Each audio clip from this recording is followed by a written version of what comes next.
Terminal Pulau Gadung yang terletak di Jakarta Timur adalah salah satu terminal bus terbesar di Jakarta yang mulai beroperasi pada tahun 1980-an. Awalnya, terminal ini dirancang sebagai pusat transportasi modern untuk menghubungkan Jakarta dengan kota-kota di Pulau Jawa dan Sumatera. Namun, seiring waktu, kawasan ini terkenal sebagai sarang premanisme. Di era 1990-an hingga awal 2000-an, Pulau Gadung menjadi simbol kekacauan karena tingginya aktivitas preman. Para preman sering memeras sopir bus, pedagang kecil, dan bahkan penumpang, memanfaatkan kurangnya pengawasan. Operasi ilegal seperti perjudian dan perdagangan barang curian juga merebak di sekitar terminal.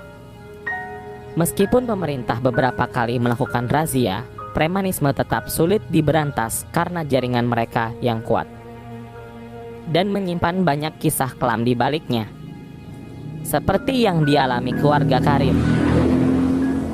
Karim adalah seorang perantau asal Madura yang dikenal pendiam yang tinggal di kawasan Pulau Gadung, Jakarta Timur. Ia bekerja sebagai buruh serabutan demi memenuhi kebutuhan hidupnya dan adiknya Ningsih. Sudah sekitar 5 tahun yang lalu mereka mencari penghidupan lebih baik di kota Jakarta. Di kampung halamannya, Karim ini bisa dibilang bukan orang sembarangan. Ia adalah seorang ahli carok yang terkenal dengan sebutan pendekar Madura yang menjadikan celuritnya sebagai simbol kehormatan dan senjata yang mematikan. Namun, Karim harus memutuskan untuk meninggalkan jalan penuh darah itu setelah kematian istrinya dalam sebuah tragedi pertarungan antar keluarga di Bangkalan.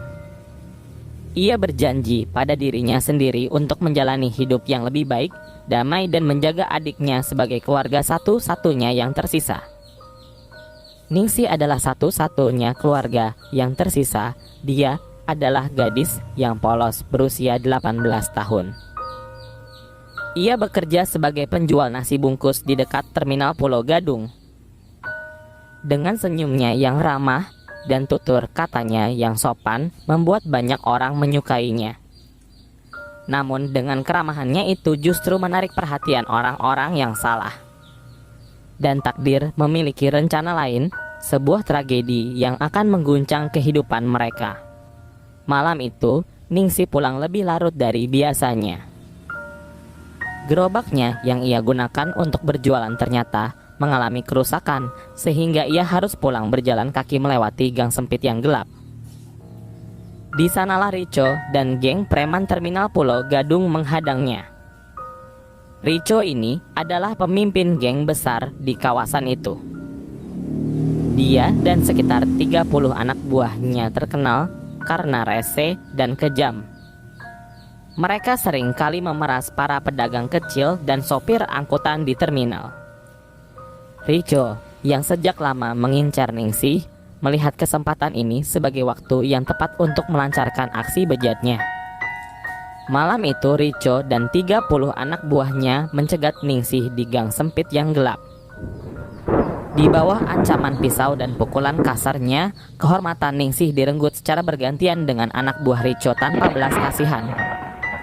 Setelah mereka puas melampiaskan nafsunya yang keji itu, gadis itu ditinggalkan tak berdaya, tubuhnya penuh luka dan jiwanya hancur. Di sana tidak ada satu orang pun yang berani menolongnya. Ketika Ningsih sampai di rumah dengan tubuh penuh luka dan jiwanya yang hancur, Karim terpaku. Ia langsung mendekap adiknya yang menangis tanpa suara. "Apa yang terjadi, Ningsih?" tanya Karim dengan suara gemetar. Namun, Ningsih hanya bisa menangis, tidak mampu berkata apa-apa. Dengan melihat kondisi adiknya dari luka-lukanya, Karim tahu bahwa kehormatan adiknya telah direnggut. Malam itu, amarah Karim bangkit. Hatinya yang dulu bersumpah untuk damai kini terbakar. Ia tahu bahwa di dunia ini ada saat-saat di mana hukum tidak mampu memberikan keadilan. Di dalam rumahnya yang sederhana, Karim mengambil celurit tuanya yang tergantung di dinding. Senjata itu adalah pusaka keluarga yang menjadi saksi bisu dari banyak pertarungan carok yang pernah ia menangkan dulu. Karim menggenggamnya dengan tangan gemetar dan mengingat janji yang pernah ia buat. Namun, bayangan wajah Ningsih yang penuh luka membuat semua keraguannya sirna. Ini demi kehormatan keluarga, demi darah adikku, aku tidak akan berhenti sebelum orang yang menghancurkan hidup Ningsih menerima balasannya, ucap Karim sambil menggenggam celuritnya erat-erat. Karim tahu, jalan yang akan ia tempuh ini tidak akan mudah. Karena Rico bukan sekadar preman biasa, ia dan anak buahnya terkenal kuat memiliki jaringan di berbagai daerah, termasuk terminal Pulau Gadung. Bahkan mereka melindungi aktivitas ilegal di wilayah itu. Tetapi Karim tidak peduli. Malam itu, Karim mengasah celuritnya dengan sepenuh kemampuannya kembali menjadi seorang carok.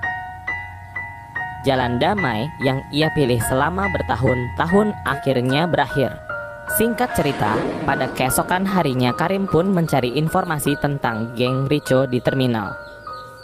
Ia mencari informasi dan bertanya kepada sopir bus, pedagang kaki lima, dan tukang parkir di terminal Pulau Gadung. Setelah semua informasi didapatkan, Karim mulai menyusun rencana untuk memburu mereka satu persatu. Korban pertamanya adalah Ento, salah satu anak buah Rico yang sering berkeliaran di malam hari. Karim mengintainya di sebuah warung kopi, menunggu saat yang tepat. Ketika Ento berjalan pulang melewati gang sepi, Karim menyergapnya. "Siapa yang menyuruhmu menghancurkan hidup adikku?" tanya Karim dengan suara dingin. Ento mencoba melawan dengan pisau yang ia bawa di balik pinggangnya, tetapi Karim lebih cepat. Dengan satu tebasan celurit, Ento tumbang terkapar. Karim meninggalkan tubuh Ento di tengah jalan dengan meninggalkan pesan yang tertulis untuk Ningsih. Pada keesokan harinya, berita kematian Ento menyebar cepat. Geng Rico mulai gelisah, tetapi mereka belum tahu siapa yang menjadi ancaman ini. Penyergapan di terminal dalam waktu 1 minggu, Karim berhasil menewaskan 5 anak buah Rico yang lainnya. Setiap serangan yang dilakukan dengan presisi dan penuh perhitungan. Dan tidak ada yang selamat dari celuritnya, senjata yang ia gunakan dengan keahlian yang luar biasa. Rico yang mulai merasa terpojok memerintahkan seluruh anak buahnya untuk berkumpul di terminal Pulau Gadung. Mereka mempersenjatai diri dengan parang, pisau, dan kayu balok. Rico yakin bahwa dengan kekuatan jumlah mereka akan mampu mengalahkan musuhnya. Malam itu, Karim mendatangi terminal dengan celurit yang ia sembunyikan di balik jaket hitamnya. Wajahnya penuh amarah. "Aku datang untuk kalian semua," teriak Karim, memecah kesunyian malam. Tanpa banyak basa-basi, pertarungan berdarah pun dimulai. Karim mengeluarkan celuritnya dan menyerang membabi buta. Gerakannya sangat cepat dan lincah seperti bayangan. Geng Rico, meski bersenjata lengkap, mereka tidak mampu menghadapi kelincahan Karim yang begitu gesit. Dalam waktu yang singkat, satu persatu anak buah Rico bertumbangan, tubuh mereka bersimbah darah dengan leher yang menganga. Terminal Pulau Gadung berubah menjadi arena pembantaian. Rico yang ketakutan melihat anak buahnya tewas, ia mencoba berusaha melarikan diri ke gang sempit di belakang terminal. Karim pun mengejarnya hingga akhirnya keduanya berhadapan. "Kau sudah mengambil segalanya dariku. Dengan tangan ini, aku akan mengakhiri hidupmu," kata Karim dengan suara penuh amarah. Pertarungan terakhir pun berlangsung sengit. Rico mencoba melawan dengan golok besar, tetapi Karim lebih cepat dalam satu tebasan mematikan kepala Rico terpisah dari tubuhnya. Ketika malam berakhir, 30 preman tewas di tangan Karim. Tubuh mereka berserakan di terminal menjadi saksi dari dendam yang membara. Karim berdiri di tengah mayat-mayat itu, celuritnya berlumuran darah. Namun tidak ada rasa lega di hatinya. Meski dendamnya sudah terbalaskan, kehormatan Ningsih tidak akan pernah kembali. Setelah pembantaian di terminal Pulau Gadung, Karim berjalan perlahan menuju rumah. Malam itu hening, hanya suara langkah kakinya yang terdengar. Celuritnya masih berlumuran darah, simbol dari pembalasan yang telah ia tuntaskan. Di rumah, ia menemukan Ningsih duduk di sudut kamar, masih terjebak dalam trauma. Karim memeluknya erat dan menyeka air matanya. Adik, semua sudah selesai. Orang-orang yang menyakitimu sudah terbayarkan dosanya, ucap Karim dengan nada yang lembut. Namun, di balik suara tenangnya, Karim merasa hampa. Lah tahu, apapun yang ia lakukan tidak akan pernah bisa mengembalikan kehormatan dan kebahagiaan adiknya. Malam penuh renungan, Karim duduk di depan rumah, memandang celurit di tangannya. Ia mengingat masa-masa mudanya di Madura, bagaimana ia bertarung demi kehormatan dan harga diri. Tetapi kali ini, ia merasa berbeda. Aku telah menegakkan keadilan dengan caraku, pikir Karim. Tapi ini bukan jalan yang benar. Ia tahu apa yang harus dilakukan. Meski ia membalaskan dendam keluarganya, pembunuhan tetaplah pembunuhan. Ia tidak ingin hidup selamanya dalam pelarian, apalagi meninggalkan Ningsih seorang diri tanpa kepastian. Singkat cerita, keesokan harinya Karim bersiap-siap. Ia mencuci celurit pusaka leluhurnya dan membersihkan darah yang masih menempel, lalu menyimpannya di tempat semula. Senjata itu tidak lagi ia perlukan. Ningsih, aku harus pergi, ucap Karim dengan lembut. Ningsih menatap kakaknya dengan mata penuh kekhawatiran. Kak Karim, apa yang akan kakak lakukan? Aku akan menyerahkan diri ke polisi. Aku sudah melakukan banyak hal buruk. Ini waktunya aku bertanggung jawab, jawabnya tegas. Ningsih menangis, tetapi ia tahu keputusan Karim tidak bisa digoyahkan.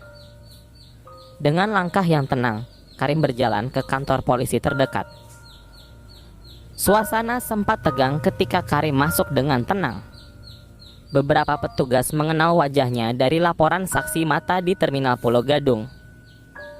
Saya Karim, ucapnya dengan suara tenang. Saya orang yang Anda cari. Saya yang membunuh Rico dan anak buahnya. Para polisi terkejut. Seorang pria menyerahkan diri atas kasus yang besar yang baru saja mengguncang Jakarta. Salah satu petugas bertanya, "Kenapa Anda melakukannya?" Karim menunduk sejenak, lalu menjawab, "Mereka menghancurkan hidup adik saya. Saya hanya membela kehormatan keluarga saya. Tapi saya tahu apa yang saya lakukan juga salah."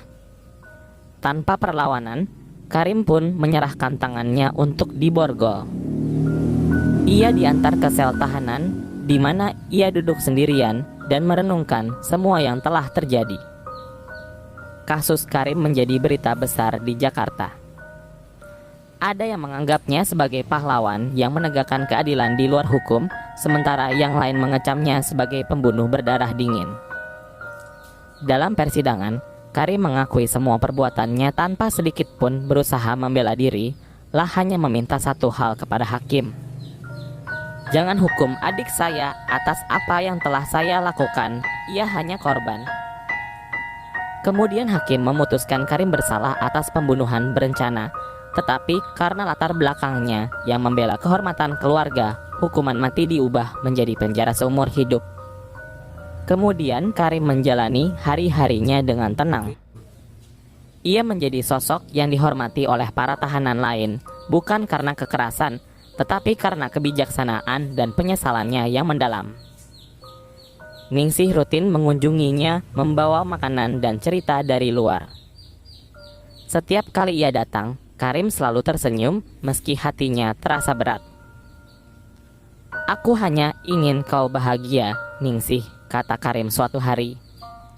Kisah Karim mengajarkan bahwa dendam dan keadilan sering kali berada di jalan yang berbeda. Meski ia berhasil membalaskan kehormatan adiknya, ia akhirnya menyadari bahwa hukum tetap harus dihormati. Dan menyerahkan diri adalah cara Karim menunjukkan tanggung jawab atas perbuatannya, meski ia tahu kebebasannya akan hilang selamanya. Singkat cerita, setelah menyerahkan diri, Karim dihukum penjara seumur hidup. Di lembaga pemasyarakatan Salemba, ia menjadi tahanan yang penuh sorotan. Sebagian napi mengaguminya sebagai sosok pahlawan, tetapi ada juga para napi yang memandangnya sebagai ancaman. Penjara adalah dunia keras, di mana kekuasaan sering dipegang oleh mereka yang kejam. Para narapidana senior dengan jaringan kuat menguasai segalanya, dari perdagangan narkoba hingga aturan tidak tertulis yang harus ditaati. Salah satu penguasa yang ada di dalamnya adalah Rama Cobra. Ia adalah mantan preman kelas kakap yang mengendalikan hampir semua para napi dengan tangan besinya. Karim berusaha menjalani hukuman dengan tenang. Ia tidak mencari masalah, hanya fokus pada pekerjaan penjara dan ibadahnya. Namun, ketenangan itu tidak bertahan lama. Rama merasa terancam oleh kehadiran Karim. Nama besar Karim sebagai legenda carok yang menewaskan 30 preman terminal membuatnya dianggap sebagai pesaing. Rama memerintahkan kaki tangannya, Gino dan Wahid, untuk menguji nyali Karim.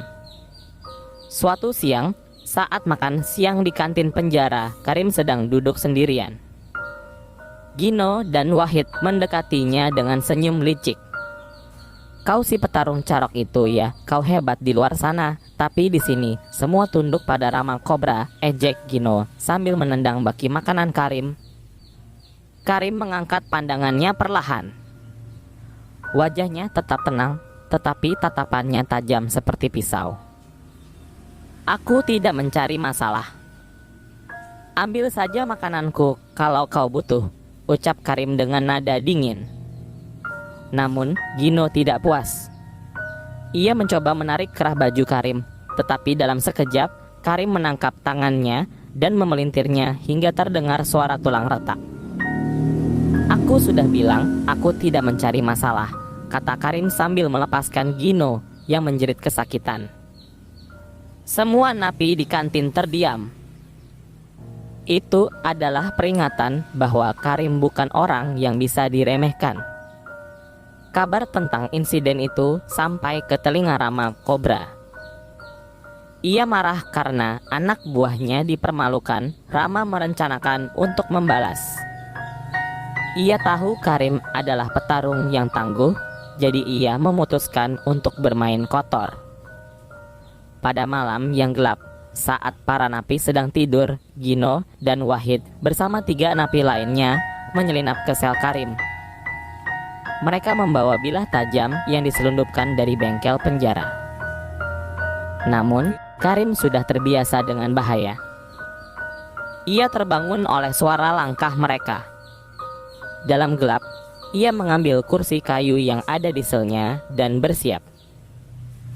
Ketika Gino membuka pintu sel, Karim menyerang dengan cepat. Kursi kayunya menghantam kepala Gino, membuatnya jatuh pingsan. Wahid dan yang lainnya mencoba menyerang bersamaan, tetapi Karim menghindari setiap serangan dengan gerakan yang cekatan. Dengan tangan kosong, Karim melumpuhkan satu persatu musuhnya. Darah mengalir di lantai dan jeritan mereka membangunkan napi lain serta petugas penjara. Ketika sipir datang, mereka menemukan Karim berdiri di tengah 5 napi yang terkapar tak berdaya. Setelah insiden itu, Karim dipindahkan ke sel isolasi.